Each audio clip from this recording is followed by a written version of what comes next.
할렐루야. 할렐루야. 하나님의 살아계심의 역사가 오늘도 말씀을 통하여 우리 안에 충만하게 거하고 예배를 통해서 주님의 은혜가 넘치는 귀하고 복된 은혜의 시간 되기를 주의 이름으로 축복합니다. 교회는 11월 달을 맞이해서 회개의 시리즈로 말씀을 계속 전하고 있습니다. 특별히 분노의 결과에 대한 한 예로 말씀을 시작하려고 합니다. 혹시 강원도 삼척의 한 한적한 비보장 도로에서 일어난 끔찍한 사고를 기억하고 있는지요? 신혼여행을 떠났던 부부가 차 안에서 총탄을 맞고 피투성이가 된 채로 발견되었던 그런 사건입니다. 이 사건은 한동안 해결의 기미가 보이지 않아 미스터리로 남는가 했는데 수원에서 용의자 두 사람이 체포됨으로써 사건의 전모가 밝혀지게 되었습니다. 뜻밖에도 이 사건의 동기는 단순하고도 우발적인 것이었습니다. 범인인 두 사람은 그날 엽총을 들고 사냥을 나섰습니다. 그런데 그들이 타고 가던 엑센트 자동차를 신혼부부가 타고 있던 그랜저가 추월하며 먼지를 일으키자 화가 난 그들이 그랜저를 따라가 다시 추월을 했습니다.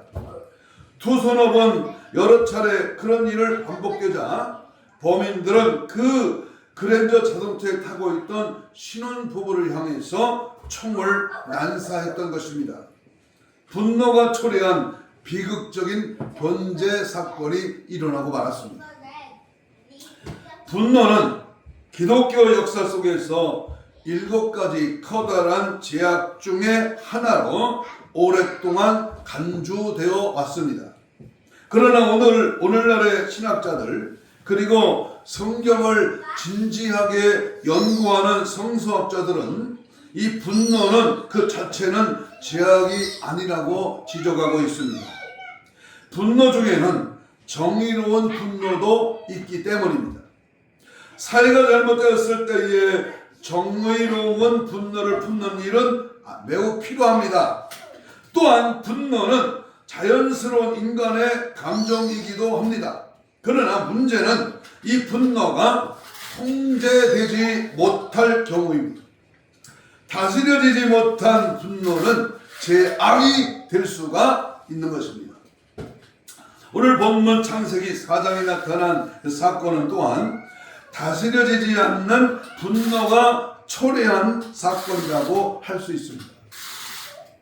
가인은 자신의 제사는 연락되지 않았고 동생의 제사만 연락되었기 때문에 화가 났습니다.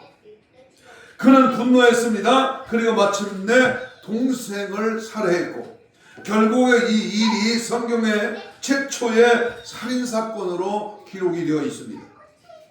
가인은 왜 그토록 분노했을까요? 또 가인은 어떻게 이 분노를 극복해야 했을까요? 이 질문이 중요한 이유는 오늘도 우리는 가인과 거의 비슷한 이유로 우리의 삶 가운데서 분노하고 있기 때문입니다. 저와 여러분은 왜 분노하며 살까요? 그리고 어떻게 하면 이 분노를 극복하면서 살아갈 수가 있을까요? 이 질문에 대한 답은 오늘 본문에서 찾아보면서 우리 세 번째 분노의 죄를 회개하라. 지난주는 탐심의 죄를 회개하라. 우리의 탐심, 우리의 물질, 우리의 정욕, 우리의 오늘 분노는 바로 어디에서부터 주어지는가? 따라서 합시다. 분노의 죄를 회개하라. 분노의 죄를 회개하라. 이 말씀 앞에 여기 서 있는 목사도 감히 말씀을 전할 수 없는 부족하고 분노가 많고 혈기가 많은 그런 인생입니다만은 오늘 이 말씀 앞에 자신을 발견하고자 합니다. 첫째로 우리는 왜 분노할까? 왜 분노할까? 분노의 뿌리는 무엇일까? 이 질문 앞에 우리가 답하기 위해서는 왜 가인이 분노했는가에 대한 질문을 먼저 돌아가 보겠습니다. 첫째로 자신의 공평한 취급을 받지 못했기 때문에, 그렇게 느꼈기 때문에 이 가인은 혈기를 냈습니다. 분노를 했습니다. 따라서 합시다. 공평한 취급을 받지 못하니까 마음에 뭐가 일어났다? 분노가 일어났다. 공평한 취급을 못한다는 느끼는 것이 종종 우리들의 분노의 원인이 됩니다. 심리학자들은 이 분노를 내가 불공평한 대우를 받았다고 느꼈을 때에 내 속에서 일어나는 정서적인 반응이라고 정의를 합니다. 그러므로 분노는 억울하다, 공평하지 못하다, 불공평하다, 자존심이 짓밟혔다, 모욕을 당했다라고 느낄 때 드는 그러한 감정입니다. 이것이 분노의 밑바탕을 이루고 있는 일종의 감정의 뿌리라고 할 수 있습니다. 본문의 사건을 피상적으로 접근해 보면 가인이 매우 억울하다고 하는 것을 생각을 가졌을 것 같습니다. 그래서 우리는 이 가인에게 심정적으로 동정을 싶은 그런 느낌마저 갖게 됩니다. 우리 본문 2절을 함께 읽겠습니다. 창세기 4장 2절입니다. 시작. 그가 또 가인과 아벨을 낳았는데, 아벨은 뭐하는 자요? 양치는 자요. 가인은 농사하는 자였다. 가인의 직업이 뭐요? 농부요. 가인은 목동이었습니다. 세월이 흘러 제사를 드리게 되었는데, 가인은 농부이기 때문에 하나님께 땅의 소산으로 제사를 드리고, 아벨은 양치는 사람이었기 때문에 양으로 제물을 삼아 하나님께 제사를 드렸습니다. 그런데 하나님은 아벨의 제사는 열납하시고 가인의 제사는 거절했습니다. 5절 읽습니다. 5절 시작. 가인과 그의 제물은 받지 않으십니다. 가인이 몹시 분하여 안색이 변했다. 사람이 화가 나면 제일 먼저 어디가 변합니까? 안색이 변합니다. 얼굴색이 달라져요. 눈빛이 달라집니다. 목소리가 핏대가 올라갑니다. 그래서 그때나 지금이나 변함이 없이 분이 나면 안색이 바뀝니다. 우리가 피상적으로 이 사건을 관찰해 볼 때에 가인이 억울하게 느끼는 것이 당연한 것처럼 보입니다. 그러나 그것은 피상적인 관찰입니다. 하나님은 실수하지 않으시기 때문에 우리는 가인이 뭔가 오해한 것이 있다는 것을 전제하지 않을 수가 없습니다. 왜 하나님께서 가인의 제사를 받지 않으셨을까요? 이 중요한 질문에 대해서 신학자들은 일반적으로 또는 역사적으로 두 가지로 대답을 했습니다. 첫째는 가인의 제사는 피가 없다는 거예요. 피가 없다. 그래서 하나님께서 받지 않으셨고 아벨의 제사는 피의 제사였기 때문에 받으셨다고 이렇게 말을 합니다만, 이것은 예수 그리스도의 보혈과는 연관될 수 있다는 관점 때문에 많은 설교자들과 성경 해석자들 사이에서 상당히 타당성 있는 해석으로 받아들여졌습니다. 그러나 이 해석은 오늘날 진지하게 성경을 연구하는 사람들에 의해서 근거 없는 것으로 배제되고 있습니다.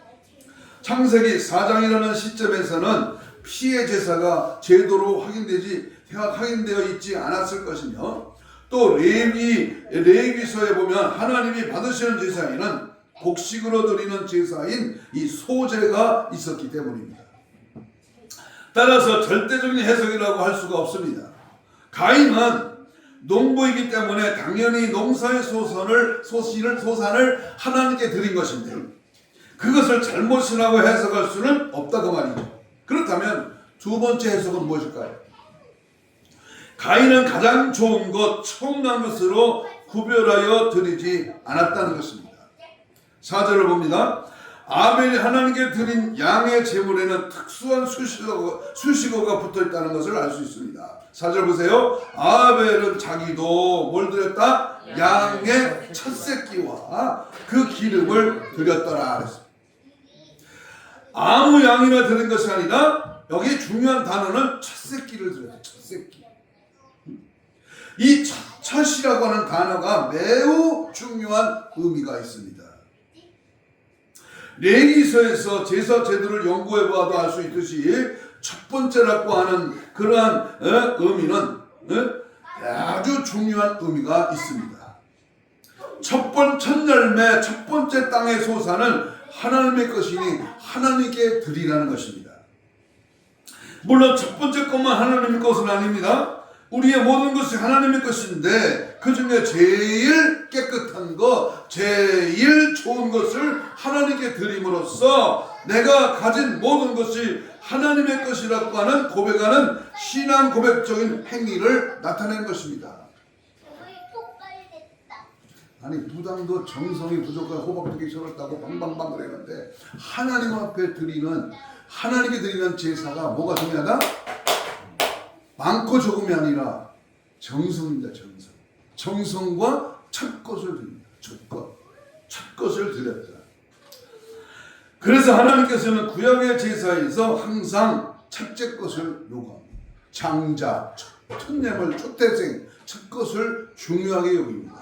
그렇다면 분노의 원인은 어디에 있는가? 좀 더 깊이 말씀을 상고에 들어갑니다. 진노의 원인은 어디에 있는가? 첫째 것은 하나님의 것이다 라고 하는 것은 아벨이 알고 있었다면 틀림없이 가인도 그것을 알고 있었을 것입니다. 그러나 가인은 농사의 소산 가운데서 아무 것이나 바쳤습니다. 반면에 아벨은 양의 첫 새끼와 기름을 바쳤습니다. 레위기에 보면 기름은 하나님께 드리는 원칙에 충실했고 그래서 가장 좋은 것, 가장 처음 난 것을 하나님께 바쳤습니다. 히브리서 11장 4절에 보면 믿음으로 아벨은 가인보다 더 나은 제사를 하나님께 드림으로 의로운 자라 증거하셨다 그랬습니다. 아벨은 하나님의 약속과 기대를 알고 있었고 그 하나님의 약속과 기대에 따라 믿음으로 제사를 드렸습니다. 그런데 가인에게는 그것이 없어요. 오늘날의 우리의 예배도 마찬가지입니다. 숫자와 장수를 보는 게 아닙니다. 얼만큼 하나님 앞에 올바른 예배를 드리느냐. 가인은 자신의 제사에서 무엇이 잘못됐는지 먼저 질문하지 아니하고 무턱대고 화만 냈습니다. 엄격하게 말하면 가인은 자기가 원인 제공을 해놓고서 자기가 먼저 화를 낸 것입니다. 우리가 분노하고 화를 낼 때도 사실은 스스로의 원인 제공을 하고 나서 화를 내는 경우가 많습니다. 우리는 종종 내가 무엇이 잘못되었는가를 질문하는 자기 성찰의 질문에 인색합니다. 가인이 좀 더 생각할 줄 아는 사람이 있다면 나의 제사가 무엇이 잘못되었을까 하고 먼저 생각을 했을 것입니다. 그랬다면 훨씬 태도가 달라졌겠지. 비록 자신은 정당하다고 느낄지라도 하나님께서 자신의 제물을 받지 않고 거절하셨을 때에 하나님의 뜻이 어떤 것인지 그 뜻을 알고자 하는 신앙적인 성찰의 열정이 있어야 됩니다. 요셉의 경우를 한번 생각해보세요. 요셉. 잘 알죠? 요셉, 야곱의 11번째 아들 요셉입니다. 요셉이야말로 정말 억울한 일을 많이 당했습니다. 그는 아무 잘못도 없이 계속 억울한 일을 당했지만 화를 내거나 불평하지 않았습니다. 이게 중요합니다. 그래서 자신을 노예로 팔아버린 형제들에게까지도 하나님의 뜻 때문에 그렇게 된 것입니다. 하나님이 나를 앞서 보냈다. 저는 형님들을 원망하지 않습니다라고 말을 할 수가 있었습니다. 그러나 우리가 이런 마음의 여유나 신앙의 관점을 상상할 때에 우리는 내가 불공정하게 대우받고 있다는 사실 하나만으로도 흥분하고 화를 냅니다. 그것이 대개 우리들이 분노하는 첫 번째 이유가 되는 겁니다. 두 번째는 가인이 분노한 두 번째 이유가 있습니다. 인간관계를 경쟁관계로 이해했기 때문입니다. 가인과 아벨은 형제가 아닙니다. 그러므로 가인은 아벨을 바라볼 때에 아벨은 내 형제고 내 아우다라고 하면서 사랑의 눈으로 바라보았어야 하는 겁니다. 그러나 가인은 저 아벨 때문에 내가 손해를 보는구나. 그런데 경쟁 상대요. 아벨만 없으면 내가 집안에서도 부모님께 더 대우받고 하나님의 인정도 받을 텐데라고 생각을 했습니다. 이러한 논리가 비약되어서 아벨은 없어져야 해. 그래야 내가 대접받고 인정받는다라고 하는 생각으로까지 가는 것, 그것이 바로 경쟁의식, 경쟁심리였습니다. 현대는 경쟁 시대입니다. 그러나 이 경쟁이 다 나쁜 것은 아닙니다. 선악의 경쟁도 있습니다. 선의의 경쟁은 삶의 에너지를 불어넣고 또 삶을 발전시키는 중요한 원동력이 되기도 합니다. 그러나 경쟁에는 역기능적인 악이 도사리고 있다는 사실을 간과해서는 안 됩니다. 한국 사람들은 지나치게 화를 많이 내면서 산다고 합니다. 괜히 화를 내고 괜히 인상을 쓰고 다닙니다. 세계 어느 나라를 다녀도 한국 사람처럼 인상을 쓰고 돌아다니는 사람들이 없습니다. 왜 그렇게 되었을까요? 한국인의 의식구조를 쓴 이구태라고 하는 사람이 우리나라 사람들도 처음부터 그랬던 것은 아니라고 말을 합니다. 산업화 과정을 겪으면서 현대에 들어와서 변질된 모습이라고 그렇게 말합니다. 본래 한국 사람들은 공동체 의식이 강하고 선량한 이웃관계를 맺으면서 아주 정겹게 살던 공동체 문화를 가진 그런 민족이었습니다. 우리 마을, 우리 학교, 우리 교양, 우리 교회, 심지어는 우리 마누라, 이렇게 우리라고 하는 말이 많이 사용되고 있습니다. 이것을 영어로 번역하려면 우리라는 말이 매우 어렵게 굉장히 힘이 든다고 합니다. 서양 사람들에게는 없는 것이기 때문에 그렇습니다. 서양에서는 나라고 하는 개인적인 문화가 강조되었는데 우리나라는 우리라고 하는 전통을 갖고 있습니다. 그러나 언제부턴가 이런 전통인 설린 관계, 즉 아름다운 이웃 관계까지 깨지기 시작했습니다. 같은 아파트에 살아도 앞집에 누가 사는지를 모르는 그러한 단절의 문화가 번져가고 있습니다. 이규태 씨는 이런 변질된 한국인상을 독속의 개, 먹는 개요, 독속의 개와 같다고 표현합니다. 독 속에 여러 마리 개를 집어넣으면 독 바깥으로 기어나오지 못한다는 겁니다.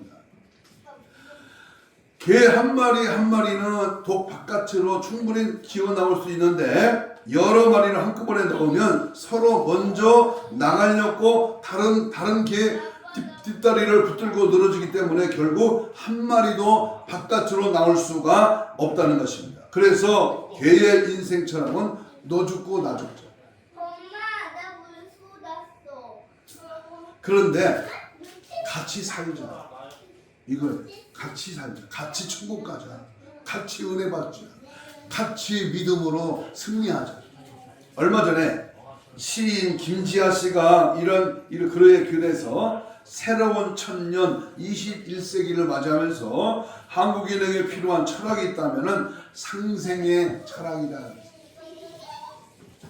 이 상생의 철학, 다시 말하면 더불어 같이 사는 철학, 너도 살고 나도 사는 철학이 필요하다는 것입니다. 매우 일리가 있는 이야기입니다. 과거에는 기업 대 기업의 관계를 경쟁 관계로만 보았습니다.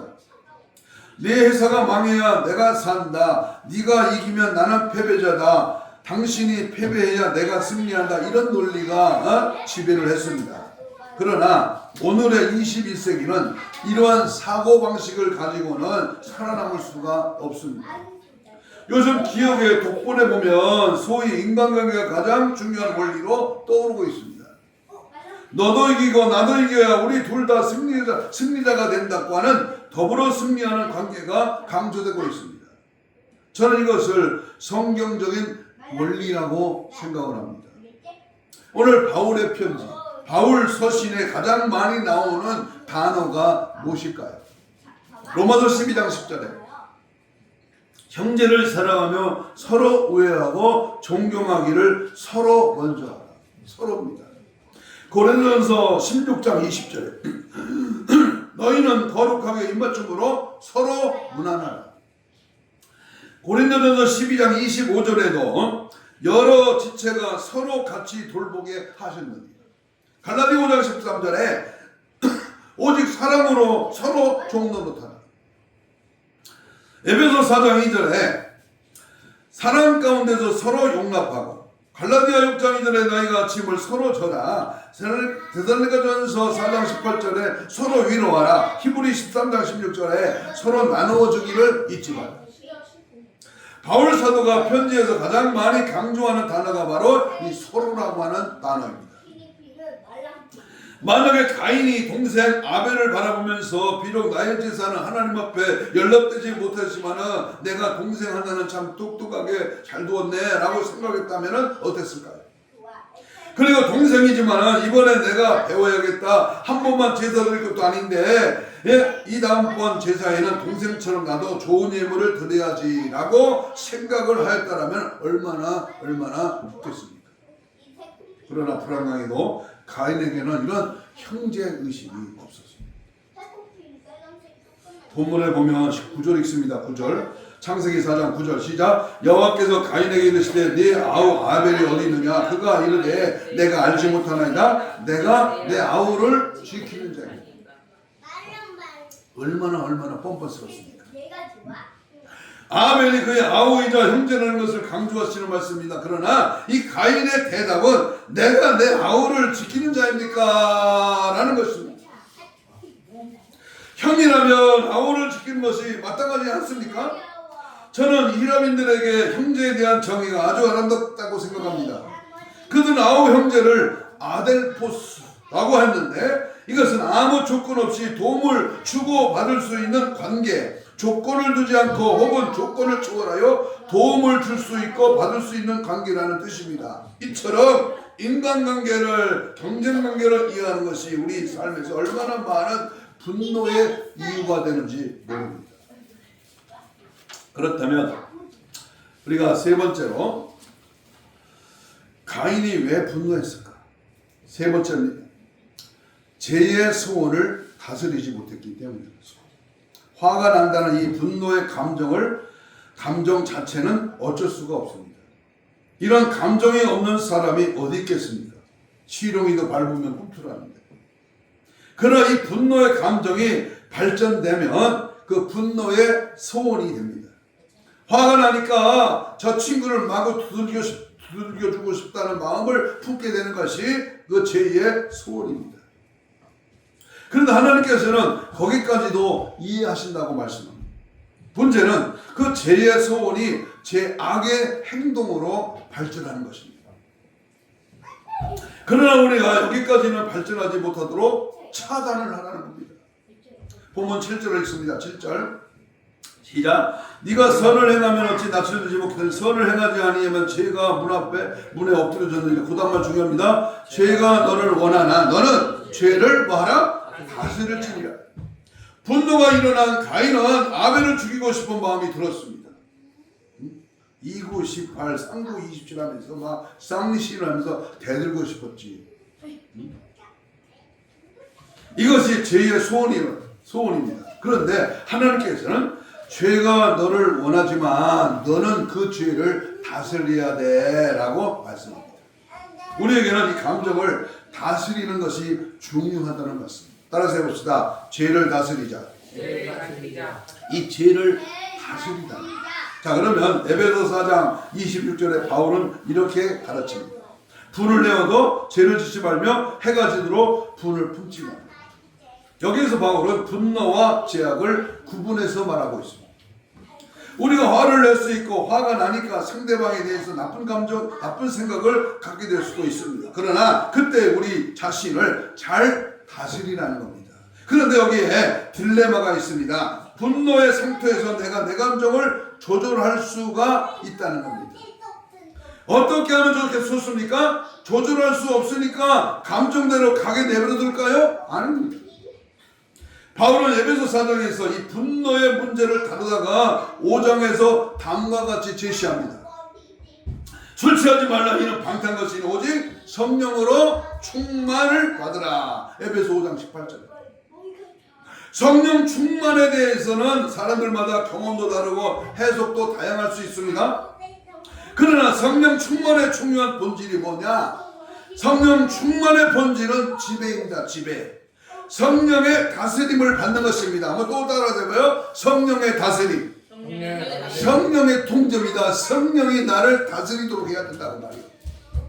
어떤 놈은 승질없어 야이 짱 하고 대들지 말고 성령으로 내 이 분노를 다스리라. 성령이 우리를 지배하시면 우리는 우리 감정을 조절할 수 있습니다. 그러므로 자신을 다스리기 위해서는 성령 충만을 사모하지 않으면 안 된다는 겁니다. 성령이여 강림하사 나를 감화하시고, 성령이여 나를 감동하시고 감화하시고 나의 감정을 제어하게 해주세요. 한국 기독교에 좋은 영향을 많이 끼친 분 가운데에 강원도 예수원에서 사역하고 계셨던 이미 고인이 계셨지만은 대천덕 신부님이 계셨어요. 저도 신학교 다닐 때에 열흘간 그곳에 수련회로 가 있었던 적이 있습니다. 대천덕 신부. 이분은 성공의 신부님이신데 그분의 할아버지가 R.A. 토레이 목사님, D.L. 무디 목사님과 동역했던 그런 분으로 시카고에서 무디 성경학교를 함께 시작한 분입니다. 이분의 글에는 성령 충만이 아주 자주 강조됩니다. 나는 아침에 일어나면 성령 충만을 위해서 기도한다. 하나님 성령 충만하게 도와주십시오. 왜냐하면 성령 충만하지 않으면 오늘 하루는 나는 너무나 쉽게 흔들릴 수 있는 사람이기 때문입니다. 그는 또한 이렇게 고백합니다. 하나님, 제가 성령 충만하다고 느끼지 못할 때에 함부로 말하지 않도록 도와주시옵소서. 성령 충만하지 않을 때 말하면 실언이 되기 쉽고 사람들에게 상처를 주기 쉽기 때문입니다. 하나님, 제가 성령 충만하지 않을 때에 제 인생의 중요한 결정을 하지 않도록 도와주십시오. 성령 충만하지 않으면 저의 결정은 잘못된 가능성이 항상 있기 때문입니다. R.A. 토레이 목사님처럼 성령 충만을 사모했습니다. 저도 오늘 아침 일찍 일어나 새롭게 르메드론에 간 성전에 맨 앞자리에 가서 이렇게 기도했어요. 오늘도 성령으로 다스림 받게 해주세요. 지금까지 내가 똑똑하고 내가 잘나서 내 혈기 충만으로 날뛸 때가 많았습니다. 하나님, 성령으로 나를 다스려 주세요. 그렇습니다. 우리가 스스로 우리 감정을 다스린다는 것은 참 어려운 일입니다. 부패한 인간의 질상이 우리 안에 있기 때문에 우리는 끊임없이 실패합니다. 그래서 성령 충만을 사모할 필요가 있습니다. 성령이 우리를 주관하시면 우리는 감정을 다스릴 수가 있습니다. 그때 우리는 분노를 넘어서서 자유한 그리스도인으로 살아갈 수 있는 것을 믿습니다. 우리가 분노한 이유는 죄의 소원을 다스리지 못하기 때문입니다. 자, 그러면 분노의 원인은 어떻게 극복할 수 있을까? 마지막 결론의 부분입니다. 어떻게 분노를 극복할 수 있을까? 문신을 파갖고 팔뚝에다가 타무린자를 막 써붙여? 칼로 가슴을 그으면서 아이고 나 생지를 다스려주세요? 어떻게 분노 분노에서 자유로운 삶을 살 수 있을까요? 첫째는 분노의 원인을 내 자신 안에서 찾는 것을 배워야 합니다. 우리는 화가 나면 분노의 원인을 다른 곳에서 찾습니다. 너 때문이야, 이 등신 같은 놈아. 너 이런 상황에서 그래. 이건 어쩔 수 없어서 그래. 분노의 원인을 내 자신 안에서 찾는 것을 우리가 알아야 됩니다. 다 이 구질구질한 환경 때문이야. 나를 화나게 만든 건 너다라고 상대방을 집중적으로 공격합니다. 그러나 분노의 원인은 우리 자신 안에서 찾는다면 어떨까요? 만약 가인이 화가 났을 때에 내가 왜 화를 내지 하고 생각했더라면 하나님이 왜 이 재물을 받지 않으셨을까? 내 동생이 받은 재물과 무슨 차이가 있었을까? 라고 하는 생각으로 연결되었을 것입니다. 본문에 보면 6절입니다. 6절 시작. 여호와께서 가인에게 이르시되 네가 분하여 함은 어찌 됨이냐, 안색이 변함은 어찌 됨이냐. 네가 왜 화를 내느냐 하는 말입니다. 가인이 분명 잘못하고 있다는 것을 하나님은 아셨습니다. 그는 좋은 것을 드리지 않았고 에이 적당히 해야지 자자라는 생각을 했는지 모릅니다. 하나님은 그의 선하지 못한 것을 보셨습니다. 그러면 가인에게 원인이 있었습니다. 그러나 가인은 자기 반성이 없었습니다. 많은 분노의 상황 가운데서 그 분노의 원인을 나 자신에게서 찾을 수 있다면 우리의 삶의 모습은 많이 달라졌습니다. 우리 교회에 제가 존경하는 목사님 가운데 한 분을 말씀드리지 않을 수가 없습니다. 자신을 이단이라 하고 자신을 모함하고 핍박하며 헐뜯고 비방하는 자에게 직접 꽃송이를 들고 케이크를 사가지고 찾아갔다. 그리고 그에게 무릎을 꿇고 용서합니다, 사랑합니다 이렇게 고백을 했습니다. 쳐죽여도 아깝지 않을 그러한 상대에게 오히려 이해하고 베풀고 나눠주고 사랑하는 예수님의 마음을 전달했을 때에 놀라운 역사가 일어났다는 겁니다. 두 번째, 분노는 어떻게 극복하느냐? 성경적으로 해소하는 법을 배워야 합니다. 우리는 분노를 성경적으로 해소해야 합니다. 분노를 무조건 억제하는 것은 좋은 것이 아닙니다. 분노를 참고 누르기만 하면 오히려 병이 됩니다. 화병이죠. 우울증이 나타날 수도 있습니다. 우리가 계속 기도함으로 머물 수 있다면, 우리가 그 문제를 위하여 진지하게 기도드릴 수 있다면, 그 기도를 들으시는 하나님이, 살아계신 하나님을 참으로 믿는다면 하나님 마침내 우리 마음속에 넉넉한 용서와 능력을 주실 것을 믿으십시오. 예수여, 불충한 점을 용서하여 주옵소서. 아무나 생기는 감정이 아니고 아무 때나 나오는 그런 은혜가 아닙니다. 기도할 때 상대방을 놓고 진지하게 사랑의 마음을 갖고 기도할 때. 한 가지 예를 드리고 마칩니다. 1999년 7월 4일 저는 그때 하남시에 있었습니다. TV를 켜니까 뉴스에 인디아나 블루밍톤 한인연합감리교회가 소개되고 있었습니다. 이 교회가 왜 뉴스에 나오나 하고 깜짝 놀랐습니다. 그곳에서 예배를 마치고 나오던 성도들 가운데에 26살의 유원준 학생이 있었습니다. 그는 일리노이 대학생으로 예배를 드리고 나오다가 백인 우월주의자인 벤자민 스미스라고 하는 사람이 무차별 난산 총에 맞아 세상을 떠나게 된 것입니다.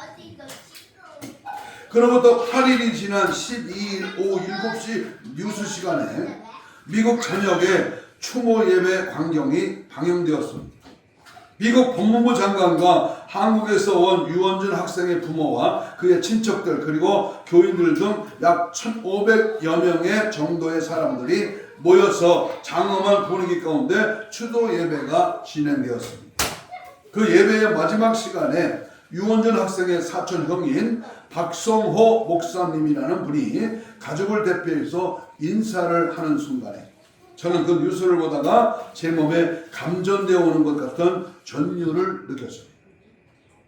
아마도 동일한 감동이 미국 전역에 전해졌으리라고 생각을 합니다. 그는 이렇게 말했습니다. 나는 오늘 가족을 대표해서 예수 그리스도의 이름으로 내 사촌을 죽인 벤자민 스미스를 용서합니다. 그리고 나는 내 사랑하는 형제의 꿈을 뺏어가고 피를 흘리게 한 이 미국을 예수 그리스도의 이름으로 용서합니다.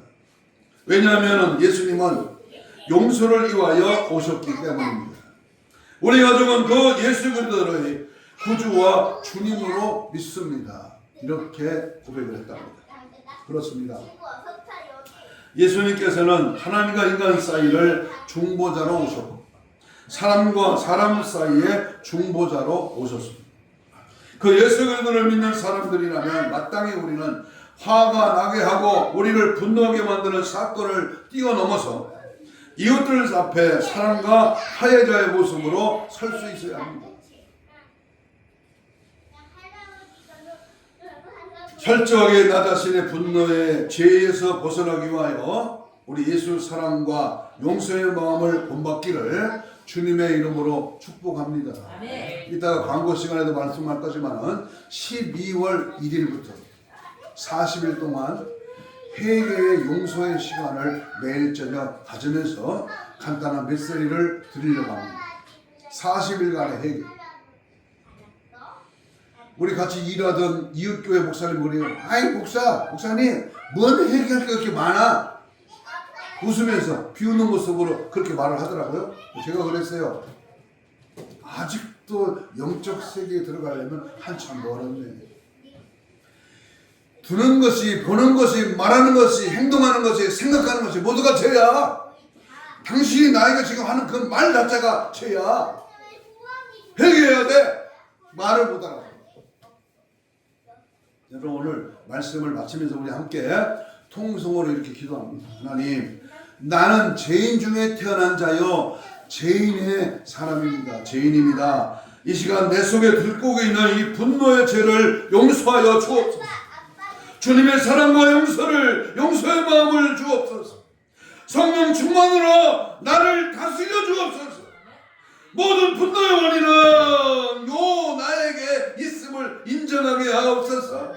나 자신을 겸허하게 내려놓고 성경적으로 해소하게 하옵소서. 우리 마음속에 넉넉한 용서와 능력을 주실 것을 믿어주게 하옵소서.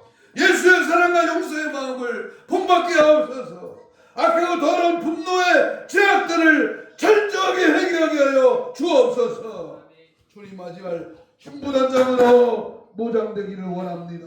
2, 3부 우리 다같이 통성으로 주신 말씀 붙들고 기도합니다.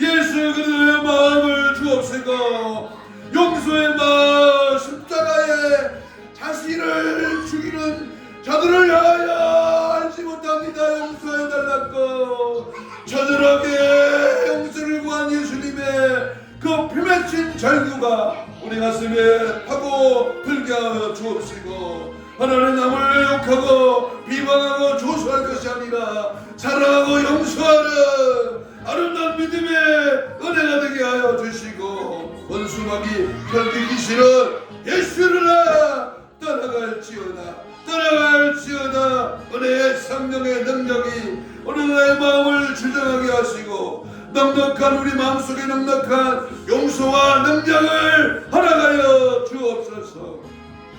주님의 마음을 받게 하시고 진지하게 기도하며 계속 기도하며 하나님의 성령의 능력으로 다스림 받아 오직 예수로 오직 믿음으로 오직 성령으로 나를 다스려 주옵소서. 기도와 용서로 하나님의 은혜의 성령의 뜨거운 마음으로 믿음으로 달려갈 수 있도록 주여 도우시고 인도하시고 주여 함께하여 주옵소서. 혈기마귀 분노의 모든 죄악들아 예수로 떠나가 주의 은혜 성령으로 나를 다스려 주옵소서.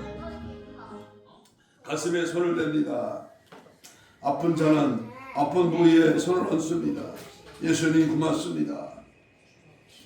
여기 있는 목사부터 분노의 죄가 하늘에 사무칩니다. 하나님 용서하시고 깨끗게 하시고 사랑의 마음, 용서의 마음, 주님의 마음을 허락하여 주옵소서.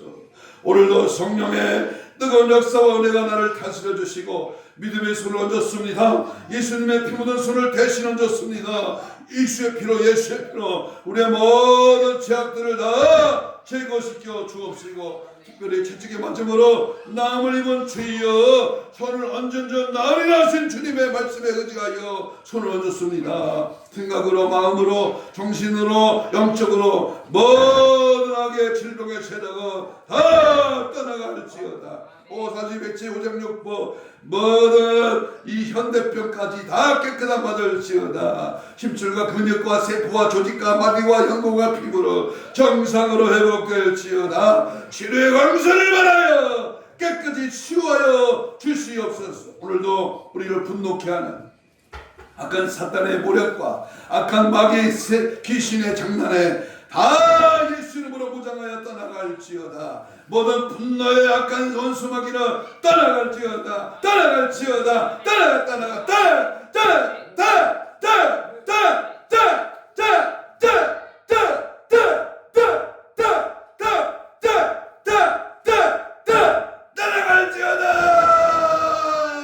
예수의 마음으로 사랑의 마음 용서의 마음으로 다스려 주시옵소서. 감사